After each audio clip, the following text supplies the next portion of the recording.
Hello everyone, it's Friday and welcome to Practice Makes Prose. So this week we are talking about character relationships, and in her video on Wednesday Allie addressed sort of the different types of character relationships. So in my video I'm going to talk about why a relationship is important for creating well-rounded characters and then keys for creating strong character relationships.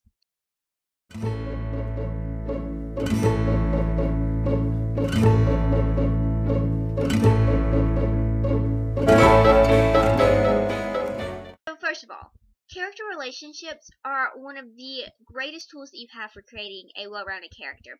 This is because it shows everything about your character.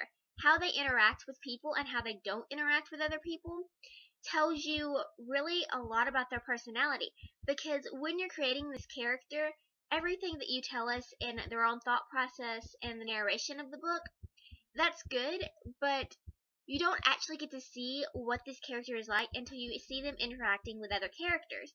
And so that's why character relationships can be one of the greatest tools for developing your character and really making them seem like a real person.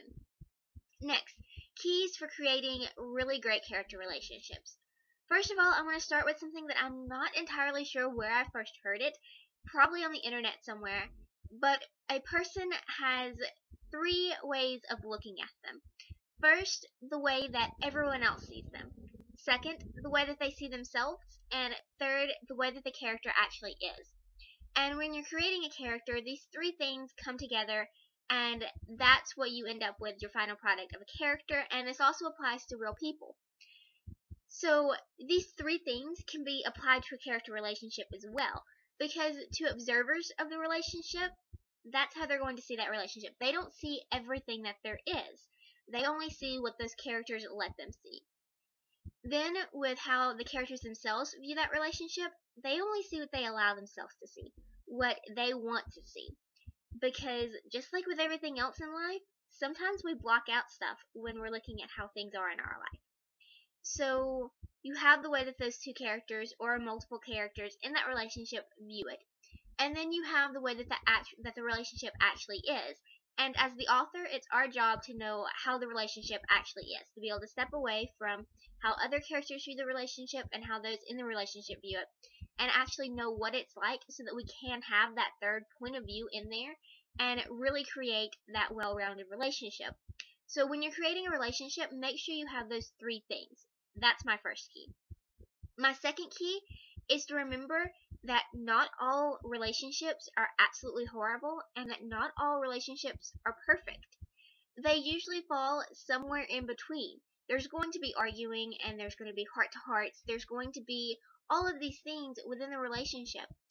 And remember, when you're creating parent and children relationships, you don't always have to have the parent be distant or deadbeat. And you don't always have to have the children hate their parents. Same with siblings. You don't always have to have siblings that are always arguing all the time. You don't always have to have siblings that are always very protective of each other and never argue. You have to find that balance. And so that second key is being able to find the balance, and remember that all character relationships are a mixture of the good and bad. Just like every character is the mixture of good and bad. So those are really my 2 big tips for creating character relationships. If you can use those 2 big things, then creating character relationships really isn't that hard. But the third and final one is what those 2 tips were kind of leading up to. Character relationships are exactly the same as the characters. However you view going about creating characters, that's how you need to view going about creating the relationships.